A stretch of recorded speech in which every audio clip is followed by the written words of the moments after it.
제가 신학교에 입학할 때까지 혼자서 생활해 본 적이 없었습니다. 항상 가족들과 함께 살거나 그리고 대학에 가서도 저는 항상 룸메이트가 있었습니다. 그래서 저는 신학교에 이제 입학을 딱 하면서 이제 내가 신학교 입학하면 전도사도 되고 그 다음에 안수도 받고 할 텐데 이제 어른이 되었으니까 혼자서 좀 생활을 해봐야 되겠다 그런 생각을 하고 아파트를 얻어서 혼자 생활하기로 했습니다. 그런데 막상 홀로 생활을 해보니까 이게 여간 힘든 것이 아니더라고요. 혼자 밥 먹는 것도 좀 그렇고 또 예전에 누님과 살 때는 그냥 빨래를 벗어놓으면 빨래가 다 돼서 나왔는데 빨래방에 가서 빨래가 다 될 때까지 거기서 서서 기다리는 것 이런 것들이 결코 쉽지가 않았습니다. 그런데 그 중에서도 가장 힘들었던 것은 학교가 끝나고 집에 돌아올 때 그 캄캄한 집 안에 들어가는 것이 왠지 너무 싫었어요. 또 제가 얻은 아파트는 좀 싼 걸 얻는다고 얻다 보니까 반지하를 얻었는데 낮에도 굉장히 어두웠습니다. 그래서 그 집에 혼자 들어간다는 게 마음이 좀 좋지가 않았어요. 그래서 제가 혼자 생활하기 시작한 지 한 달을 채 넘기지 못하고 저는 제가 대학을 다닐 때까지 함께 거주하던 누님 집으로 다시 들어가기로 결정했습니다. 그런데 문제는 아파트가 1년씩 계약을 하는 거기 때문에 이 계약을 파기하면 제가 엄청난 벌금을 물어내야 한다 하는 그런 계약 조건이 있었다는 것입니다. 그래서 저는 그 벌금을 무는 게 너무 아까워서요. 제 대신 그 아파트에 들어와서 살 사람이 있는가 썸리즈라고 하죠. 그 사람을 구하기 시작했습니다. 그리고 다행히 지인의 소개로 한 청년을 소개받아서 그 청년이 제 대신 제가 구한 아파트에서 살게 되었습니다. 그 청년이 저에게 렌트비를 주면 제가 그것을 제 은행에 넣었다가 제 체크로 다시 발행하여서 주인에게 주는, 그래서 주인은 전혀 알지 못하게 하는 그런 방법을 사용하는 거죠. 처음 한 달은 아무런 문제가 없었습니다. 그런데 2달째 되니까 렌트비를 주지 않는 겁니다. 그래서 전화를 해서 급한 대로 제가 먼저 지불하고 그리고 전화를 해서 재촉해서 조금 늦게 렌트비를 받았습니다. 그런데 3달째부터는 아예 렌트비를 주지 않았습니다. 전화를 주면 처음에는 주겠다 하더니 계속 전화를 하니까 그 다음에는 전화를 받지 않습니다. 그래서 그 사람이 일하는 곳으로 찾아갔더니 오히려 저에게 왜 기다리지 못하느냐 하면서 저에게 오히려 화를 냅니다. 그래서 또 급한 대로 제가 먼저 지불을 하고 렌트비를 낼 것을 계속해서 종용했지만 그 후로는 렌트비를 쭉 받지 못했습니다. 다른 사람 구할 테니까 제발 좀 아파트에서 나가달라 그렇게 이야기해도 나가지가 않습니다. 몇 달을 제가 대신 렌트비를 지불하다가 이제는 더 이상 할 수가 없다 하는 그런 경지에까지 이르게 됐습니다. 돈도 이제는 없고 그리고 이 청년도 좀 나가달라 하는데 끝까지 나가지 않고 버티고 이제 도저히 제 힘으로는 어떻게 할 수 있는 방법이 없었습니다. 그래서 제가 고민하다가 결국에는 집주인에게 전화를 하기로 결심했습니다. 솔직하게 모든 상황을 다 털어놓고 한번 해결 방안을 찾아보자. 그것밖에는 방법이 없었기 때문입니다. 제가 내야 하는 그 계약 파기금에 대해서도 집주인과 협상을 하면 좀 낮출 수 있지 않겠는가 하는 그러한 일말의 희망을 가지고 집주인에게 전화를 했습니다. 그런데 제 사정을 들은 주인이 저에게 말하기를 왜 이렇게 늦게 전화를 했냐 그렇게 이야기를 하는 거예요. 처음부터 좀 사정을 설명했다면 이렇게까지 네가 손해를 보지 않았을 텐데 왜 도대체 지금까지 그걸 숨기고 있었냐 하면서 본인이 다 해결할 테니까 너는 걱정하지 말라 그렇게 이야기를 해줬습니다. 그리고는 그 계약 파금 파기에 대한 그 벌금 또한 모두 없던 일로 해주겠다. 지금까지 많이 손해를 봤으니까 없던 일로 해주겠다 하며 그것을 다 탕감해 주었습니다. 그리고 그 청년은 그 이후로 어떻게 되었는지 알지 못합니다. 그러나 집주인이 해결한다 그렇게 이야기를 했으니까 아마도 어떤 방법으로든지 해결을 했을 것으로 그렇게 생각을 하고 있습니다. 그런데 그때 제가 깨달은 것이 한 가지가 있습니다. 법은 우리를 구속합니다. 우리는 법을 지키려고 노력하지만 우리가 그 법을 온전히 지킨다 하는 것은 불가능한 일입니다. 우리의 힘으로는 도저히 어찌할 수 없는 그런 순간들이 반드시 우리에게 찾아온다는 것입니다. 그러나 제가 깨달은 것은 은혜가 법을 이긴다 하는 것입니다. 법 위에 있는 사람이 은혜를 베풀어 준다면 법의 구속에서 우리는 벗어날 수 있다는 것입니다. 저와 집주인의 사이에는 법이 있었고 그리고 그 법으로 계약을 했습니다. 그러나 그 법을 만든 사람이 바로 그 집주인이었다는 것입니다. 집주인은 그래서 법 위에 있는 사람입니다. 그래서 계약상으로는 제가 벌금을 물어야 하는 것이 맞는 것이지만 그 집주인이 저에게 은혜를 베풀어 준 것입니다. 제가 조금 더 일찍 집주인에게 먼저 연락하고 은혜를 구하였다면 저는 많은 돈을 손해보지 않았을 것입니다. 이처럼 은혜가 법을 이긴다 하는 것을 제가 몸소 체험하게 된 것입니다. 그래서 저는 그 일 이후로 모든 문제에 있어서 많은 고민을 하지 않으려고 합니다. 은혜를 구하는 자의 자세를 가지고 누구에게든지 은혜를 구하면 모든 일이 잘 해결될 수 있을 것이라 하는 그런 생각을 가지고 저는 고민하지 않으려고 노력합니다. 그런데 마찬가지로 우리의 삶에는 여러 가지 어려운 문제들이 있습니다.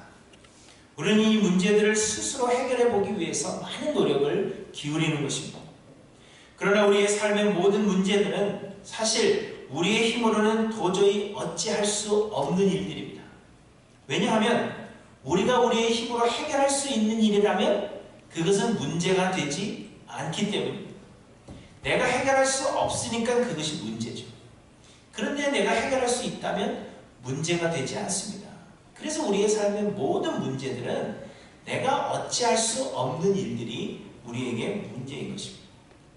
그런데 이 문제들은 세상에 존재하는 수많은 법칙들과 또한 우리가 지켜야 하는 많은 법들로 인해서 얽히고 설켜서 어지럽게 꼬여버린 실타래와 같은 것입니다. 우리는 이 실타래를 풀기에는 우리의 힘으로는 불가능하다 하는 것을 우리는 삶을 통해서 계속해서 경험하게 됩니다. 그러나 여러분, 우리가 기억해야 할 것은 이 모든 법들을 만드신 분이 계시는데 그분이 곧 하나님이시라 하는 것입니다. 하나님께서 세상을 창조하셨고 세상에 존재하는 모든 법칙들을 하나님께서 만드셨습니다. 그리고 하나님은 그 법으로, 그 법칙으로 세상을 다스리고 계시는 것입니다. 그러나 하나님께서 법을 만드셨기 때문에 우리 하나님은 그 법 위에 존재하고 계시는 분이십니다. 그러므로 그 하나님께서 우리에게 은혜를 베푸신다면, 법 위에 계신 하나님께서 우리에게 은혜를 베푸신다면 우리에게는 아무것도 문제가 될 것이 없고 하나님의 은혜가 모든 것을 해결해 주시는 것입니다. 그러므로 우리는 세상의 주인 되시는 그 하나님께 은혜를 구하면 된다는 것입니다. 여러분, 얼마나 간단합니다. 오늘 보면 4장 16절에도 보시면 그러므로 우리는 긍휼하심을 받고 때를 따라 돕는 은혜를 얻기 위하여 은혜의 보좌 앞에 담대히 나아갈 것입니다. 이렇게 우리에게 말씀하고 있습니다. 초대교회 성도들은 예수를 그리스도로 믿는 믿음 때문에 죽음에 이르기까지 고난을 당했습니다. 이 고난은 예수를 믿는 사람들이 마땅히 당해야 하는 고난이라 성경이 그렇게 우리에게 말씀해주고 계시기 때문에 사람의 힘으로는 이 고난을 도저히 피할 수 없는 일입니다. 그래서 어떤 이들은 고난을 피하기 위해서 예수 그리스도에 대한 믿음을 저버렸습니다. 그러자 문제가 생겼습니다. 예수에 대한 믿음을 버린 것은 좋은데 그래서 고난은 더 이상 찾아오지 않는데 그 다음 문제는 구원에 이르는 다른 길이 필요했다는 것입니다. 그래서 어떤 이들은 천사와 같이 되고자 신비로움을 추구했습니다. 또 어떠한 사람들은 율법의 행위로 구원에 이를 수 있다 그렇게 생각하여서 율법의 행위로 구원을 이루고자 노력했지만 오히려 그 모든 것들이 그들의 삶에 더 큰 부담으로 다가오게 되었습니다. 예수 그리스도 외에 그 어떤 것도 그들에게 구원을 주지 못하기 때문입니다. 그래서 히브리서의 저자는 오늘 본문에서 아무것도 염려하지 말라.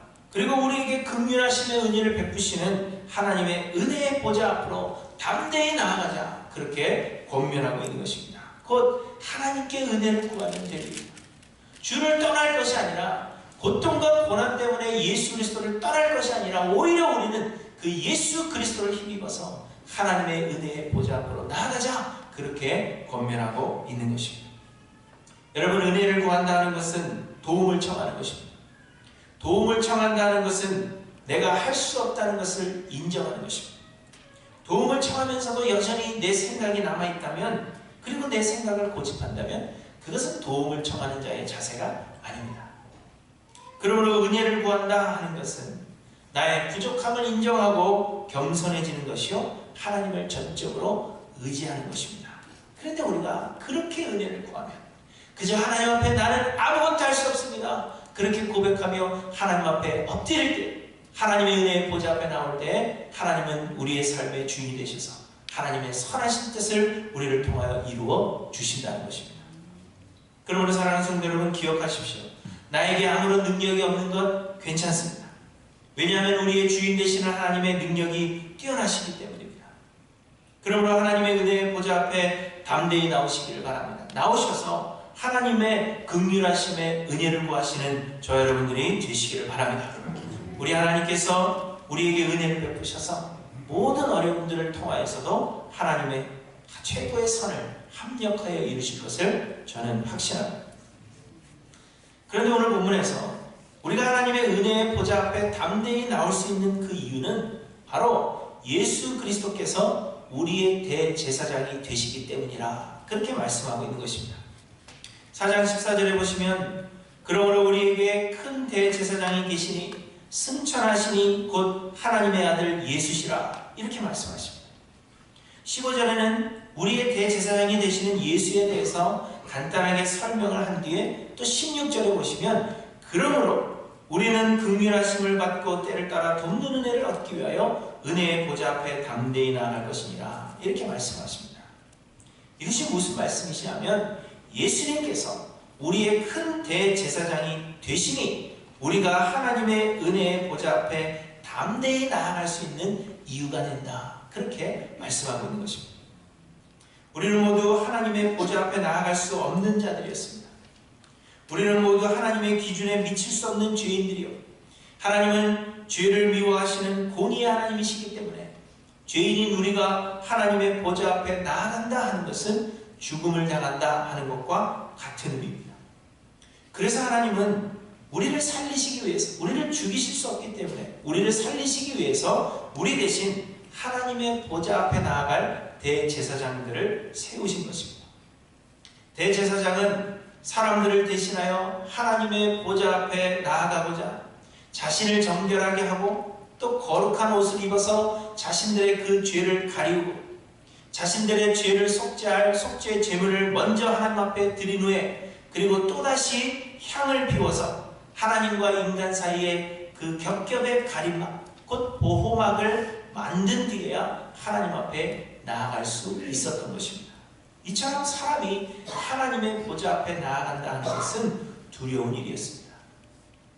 그런데 예수님께서 우리의 대제사장이 되신다는 것입니다. 죄인인 우리는 그 누구도 하나님의 은혜의 보좌 앞에 나아갈 수 없지만 우리의 대제사장 되시는 예수님께서 우리가 감히 하나님의 은혜의 보좌 앞에 나아갈 수 있는 그 길을 열어놓으셨다는 것입니다. 우리는 예수 그리스도를 힘입어서 하나님의 그 은혜의 보좌 앞에 나아갈 수 있는 특권을 얻었다는 것입니다. 우리는 원래 하나님 앞에 나아갈 수 없습니다. 우리가 이렇게 하나님의 보좌에 나와 앉아있다는 것이 불가능한 일이라는 것입니다. 그러나 예수님께서 우리의 대제사장이 되셔서 우리가 담대하게 주님의 은혜 앞에 나올 수 있는 그 담력을 우리에게 허락해 주셨습니다. 이 놀라운 특권이 아닐 수가 없습니다.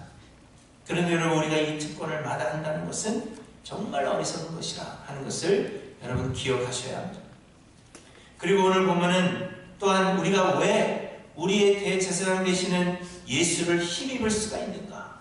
예수는 과연 누구시기 때문에 우리에게 하나님의 은혜의 보좌 앞에 나올 수 있는 그 담대함을 허락하실 수 있는가 하는 것에 대해서 우리에게 몇 가지로 말씀해 주십니다. 바라기는 오늘 말씀을 통해서 예수님께서 우리를 위해 행하신 그 은혜가 무엇인가 하는 것을 여러분 깨달아서 하나님의 은혜의 보좌 앞에 나오는 그 담대함을 가지고 이 특권을 누리시는 저와 여러분들이 되시기를 주님의 이름으로 간절히 축원합니다. 첫째로 예수님은 우리의 연약함을 잘 이해하시는 대제사장이십니다. 오늘 보면 히브리서 5장 2절에 보시면 일반적인 이 대제사장들, 사람들에 대해서 설명하시는데 그가 무식하고 미혹된 자를 능히 용납할 수 있는 것은 자기도 연약에 휩싸여 있음이라 이렇게 말씀합니다. 여러분, 동병상련이란 말을 아시죠? 쉽게 표현하면 과부 사정은 과부가 알고 호랍이 사정은 호랍이 간다 하는 것이 동병상련이라 하는 말입니다. 그런데 이처럼 일반적인 대제사장들이 사람들의 무지함과 연약함을 이해하고 용납할 수 있었던 것은 대제사장들 역시 무지하고 연약한 사람들이요 죄인들이었기 때문이라 하는 것입니다. 하나님 앞에 나오는 사람들이 다 죄인들입니다. 다 연약한 사람들입니다. 그리고 그 사람들은 다 무지한 사람들입니다. 그럼에도 불구하고 그 사람들을 대제사장들이 용납할 수 있었던 것은 그들도, 대제사장들도 다른 사람들과 동일하게 무지하고 연약하고 하나님 앞에 설 수 없는 죄인들인 것이 분명하기 때문이라는 것입니다. 그런데 바로 이런 점이 대제사장들에게 꼭 필요한 덕목 중에 하나였다는 것입니다. 5장 1절에 보시면 대제사장마다 사람 가운데서 택한 자이므로 하나님께 속한 일에 사람을 위하여 예물과 섞지 않은 제사를 드리게 하나니 이렇게 말씀하십니다. 여러분, 이 9절에 5장 1절의 핵심이 무엇인지 아십니까? 오늘 이 문장의 5장 1절의 문장의 핵심은 사람을 위하여입니다. 대제사장들은 하나님을 위하여 일하는 자들이 아니라 사람을 위하여 일하는 자들이었다 하는 것입니다. 사람들은 누구나 하나님의 보좌 앞에 나올 수 없다고 했죠. 하나님 앞에 나오는 일이 비록 하나님께 예물을 드리고 혹은 속지 않은 제사를 드리기 위해서 나오는 일이라 할지라도 하나님은 그것을 용납하지 않으신다는 겁니다. 죄인은 감히 하나님 앞에 나올 수 없는 것입니다. 그래서 대제사장들이 그 죄인을 대신하여 하나님께 예물과 제사를 드리도록 하셨다는 것입니다. 그런데 여러분, 이 대제사장이 사람의 연약함을 이해하지 못한다고 생각해 보십시오. 이 대제사장이 사람들이 죄인이라는 그 사실을 인식하지 못한다고 여러분 한번 생각해 보시기 바랍니다. 저 인간은 왜 저러고 살까? 무슨 저런 인간이 하나님 앞에 제사를 드려? 제사 드린다고 해서 하나님께서 받아주시겠어? 여러분, 이런 생각을 대제사장이 가지고 있다면 제대로 된 속죄를 하나님 앞에 드릴 수가 없는 것입니다. 대제사장이 사람의 무지함과 연약함을 충분히 이해할 수 있어야만 동일한 마음으로 하나님께 속죄의 제물을 드릴 수 있다는 것입니다. 대제사장에게 있어서 꼭 필요한 덕목 중에 하나가 있다면 그것은 죄인에 대한 이해입니다. 우리 모두가 다 죄인이요, 너나 나나 동일한 죄인이요 연약한 죄인이라는 그 사실을 이해하고 인식하고 그 마음속에 인정하는 자가 대제사장이 되어야 한다는 것입니다. 그런데 우리의 대제사장 되시는 예수님은 하나님이시지만 우리를 위해서 친히 사람이 되셨습니다. 우리의 연약함을 이해하시기 위해서, 우리의 이 땅에서의 삶이 얼마나 힘들고 어려운 것인가를 이해하시기 위해서 예수님은 40일간 금식을 하셨고, 또 우리가 당하는 모든 그 시험을 마귀로부터 당하신 분이십니다. 우리를 대신하여 고난을 받으셨으며 우리를 대신하여 십자가에 죽기까지 하나님께 충성하신 분이 바로 예수님이라 하는 사실입니다. 그래서 예수님은 우리의 연약함을 아시고 하나님 아버지께 우리를 위해서 변호하고 중보하실 수 있는 대제사장이 되신다 하는 사실을 우리에게 말씀해 주시는 것입니다. 오늘 보면 4장 15절에 보시면 우리에게 있는 대제사장은 우리의 연약함을 동정하지 못하실 리가 아니요 모든 일에 우리와 똑같이 시험을 받으신 이로되 죄는 없으시로다. 이렇게 우리에게 말씀하고 있습니다. 사랑하는 성도 여러분, 우리 예수님은 우리의 연약함을 아시는 분이십니다. 우리 예수님은 우리가 왜 자꾸 넘어지는지, 우리가 왜 그렇게 죄로 다시 돌아갈 수밖에 없는 죄인들인지 우리 예수님은 우리에 대해서 속속들이 알고 계시고 우리를 이해하시는 분이십니다. 예수님은 우리의 연약함을 아시며 예수님은 우리의 슬픔을 동정하시는 분이십니다. 그 예수님께서 우리의 대제사장이 되셔서 하나님 보좌 우편에 앉으사 우리를 위하여 중보하고 계신다는 것입니다. 여러분 생각해 보십시오. 오히려 세상 사람들은 내 친한 친구요, 혹은 피를 나는 가족이라고 할지라도 나를 이해하지 못합니다. 이해하는 것 같아 보이지만, 그러나 내가 정말 어려운 일에 당하게 될 때, 내가 정말 도움이 필요할 때 이 세상에는 여러분을 도와줄 수 있는 사람이 한 사람도 없습니다. 그러나 우리 예수님은 우리를 이해하십니다. 우리의 슬픔을 동정하십니다. 우리의 마음속에 있는 것들이 어떠한 것인지 우리 예수님은 알고 계십니다. 그리고 우리를 위해서 하나님 앞에 우리를 위하여 변호하시고 중보하실 우리의 대제사장이 되시는 것입니다. 그러므로 사랑하는 성도 여러분, 예수가 열어놓으신 이 하나님의 은혜의 보좌 앞에 담대하게 나오시는 저와 여러분들이 되시기를 바랍니다. 이러한 것들을 내가 기도한다고 하나님 들으시겠어? 우리는 그렇게 생각할지 모르지만 우리를 위하여 중보하시는 예수님은 우리의 마음을 아십니다. 그래서 우리를 대신하여 하나님 앞에 중보하시는 그 예수의 은혜를 여러분 기억하시고 하나님 앞에 나아오기를 저주하지 않으시는 저와 여러분들이 되시기를 바랍니다. 둘째로 우리 예수님은 하나님께서 특별히 세우신 대제사장이십니다. 본문 5장 4절에 보시면 이 존귀는 아무도 스스로 취하지 못하고 오직 아론과 같이 하나님의 부르심을 받은 자라야 할 것이니라, 이렇게 말씀하십니다. 이 대제사장의 직분이라는 것이 사람이 원해서 할 수 있는 일이 아니라는 것입니다. 또한 능력이 있고 지식이 풍부하다고 해서 대제사장이 되는 것도 아닙니다. 사람들 중에서 가장 정결한 자가 누구인가 하는 것을 가늠해보고 가장 정결한 자가 그 직분을 감당하는 것도 아닙니다. 오직 하나님께서 대제사장으로 부르셔야만 가능하다는 것입니다. 조건 없이, 아무런 조건 없이 하나님께서 선택한 자가 대제사장이 되는 것입니다. 그도 그럴 것이 세상에서 아무리 정결한 사람이라 하더라도 하나님의 기준에는 미치는 자가 없는 것입니다. 제 아무리 능력이 뛰어나고 지식이 풍부하다고 해도 하나님의 기준에는 결코 미치지 못합니다. 하나님은 그저 부족한 자들 가운데서 한 사람을 택하셔서 그에게 은혜를 베푸시고 대제사장의 직분을 맡겨주시는 것뿐입니다. 그리고는 하나님께서 그 대제사장을 정결한 자라 그렇게 인정해 주시는 것이요, 대제사장을 통한 그 중보를 하나님께서 받아주시는 것뿐입니다.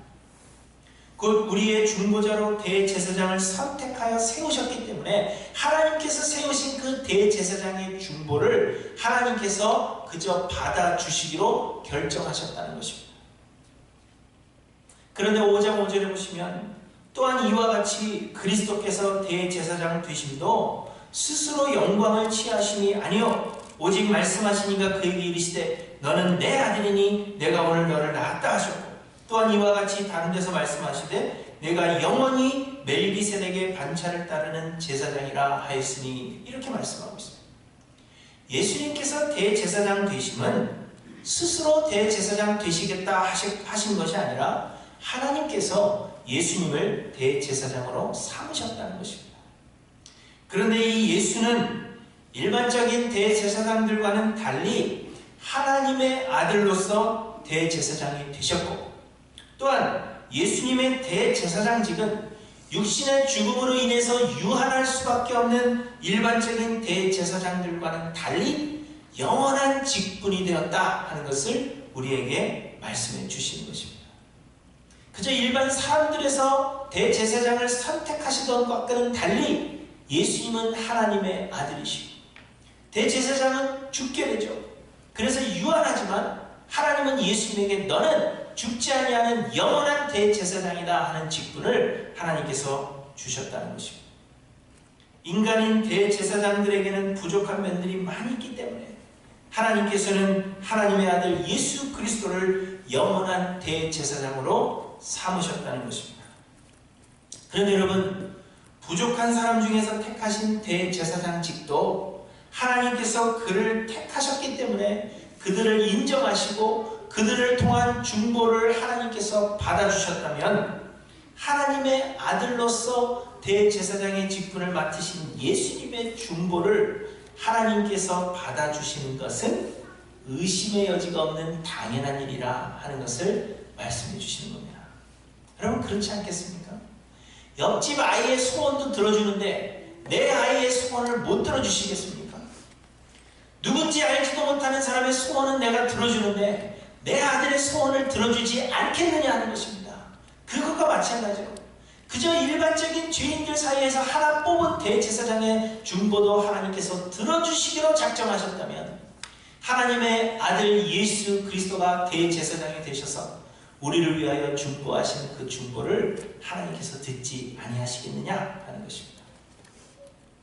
이처럼 하나님의 아들 예수 그리스도께서 영원한 대제사장이 되셔서 지금도 하나님의 우편에서 우리를 위하여 중보하고 계십니다. 우리를 위하여 신원하며 우리를 위하여 기도하며 우리를 위하여 하나님 앞에 변호하고 우리를 위해서 하나님 앞에 기도하고 중보하시는 분이 다른 사람이 아니라 하나님의 아들이라는 것입니다. 그 하나님의 아들이 우리를 위하여 중보하는데 여러분 우리가 두려워할 일이 무엇이 있겠습니까? 이전처럼 우리는 죄인이기 때문에 두려워할 필요가 없다는 것입니다. 영원한 대제사장이 되시는 그 예수께서는 우리를 형제라 부르기를 부끄러워하지 아니하시고 아버지 하나님께 우리를 위하여 중보하고 계십니다. 그럼에도 불구하고 우리가 하나님의 은혜의 보좌 앞에 나오기를 꺼려하고 있다면 혹은 다른 어떤 것에서부터 우리가 도움을 얻고자 세상 것들을 기웃기웃거리고 있다면 여러분이 얼마나 어리석은 일이 되겠습니까? 그러므로 사랑하는 성도 여러분, 우리의 대제사장 되시는 이 예수 그리스도를 힘입어서 하나님의 은혜의 보좌 앞에 담대히 나오기를 기뻐하시는 사랑하는 하이랜드 교회 모든 성도님들이 되시기를 소망합니다. 그리고 셋째로 예수님은 그 누구보다도 성실하신 대제사장이십니다. 다른 사람들을 대신하여 하나님께 예물과 속지 않은 제사를 드려야 하는 대제사장들은 무엇보다도 성실해야 합니다. 대제사장들은 자기 스케줄대로 살 수 있는 사람들이 아닙니다. 속지 않은 제사를 드려야 할 때는 속지 않은 제사를 드려야 하고 지금 해야 할 일을 다음으로 미룰 수가 없는 자들이 대제사장들입니다.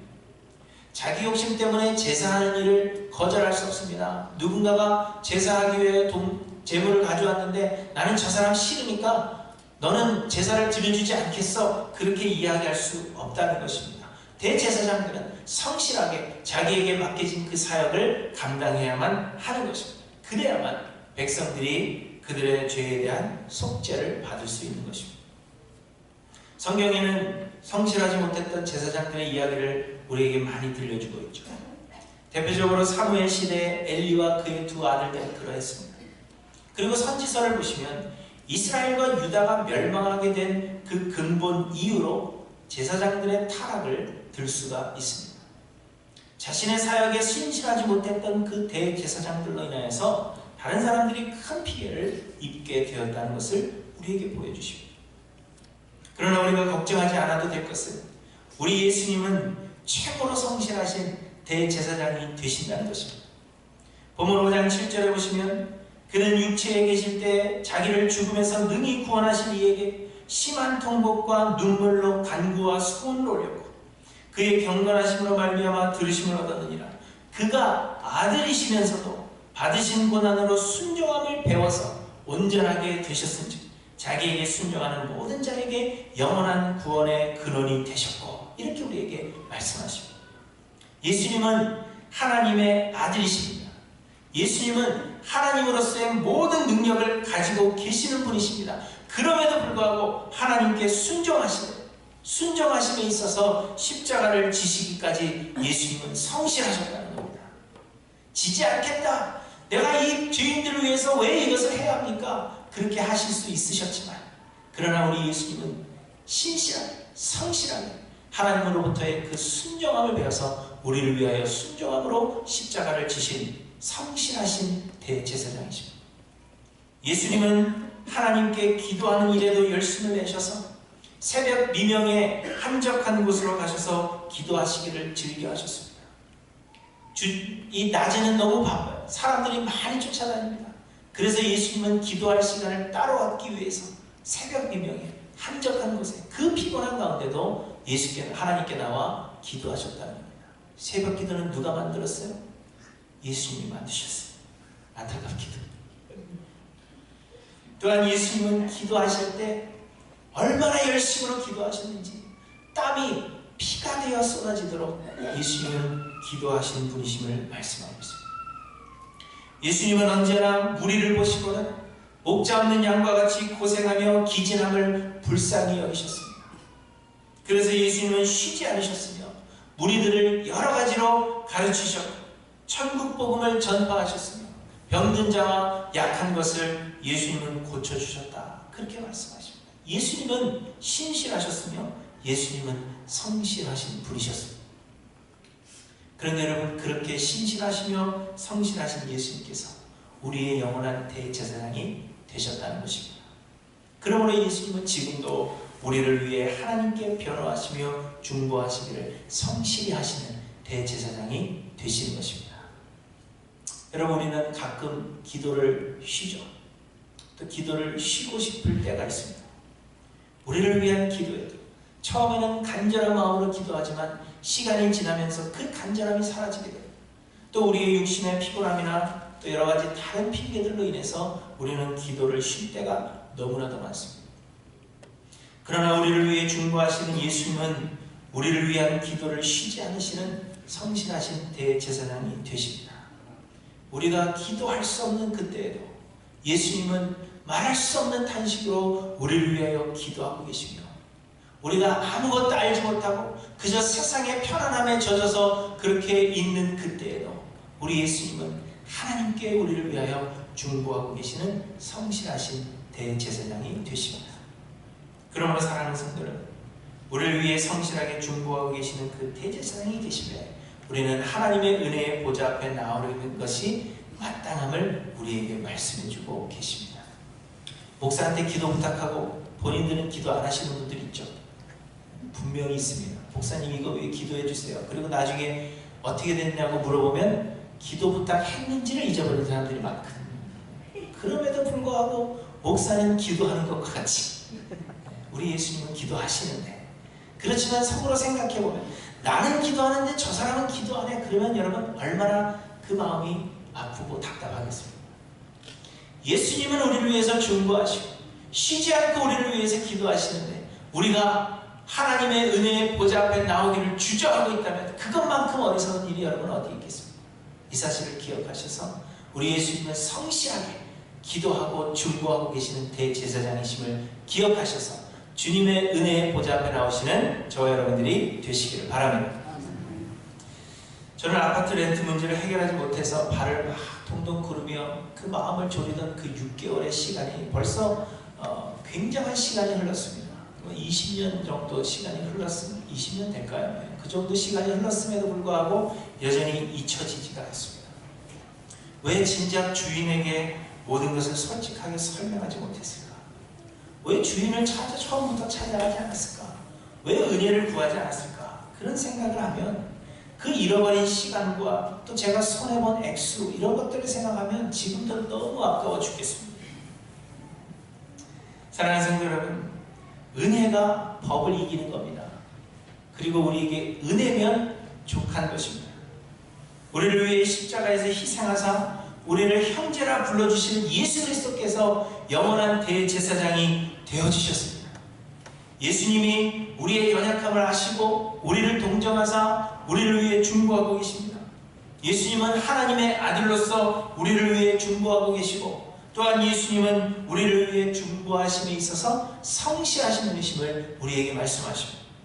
그러면 여러분, 이 예수 그리스도를 힘입어서 하나님의 은혜의 보좌 앞에 담대히 나오시는 저와 여러분들이 되시기를 바랍니다. 입술로만 아멘 하지 마시고 하나님의 은혜의 보좌 앞에 나와서 하나님 앞에 기도하고 하나님 앞에 간구하고 하나님께 엎드리는 그 시간이 정말 여러분들의 삶 속에 있기를 간절히 소원합니다. 그래서 우리가 예배하는 그 시간마다, 하나님 앞에 기도하는 그 시간마다 이 교회가 가득 넘쳐서 하나님의 은혜의 보좌 앞에 나오는 그 은혜가 여러분의 삶에 충만하고 하나님 주시는 기쁨이 충만하신 하일랜드교회 모든 성도님들이 되시기를 주님의 이름으로 간절히 축원합니다. 기도하십니다.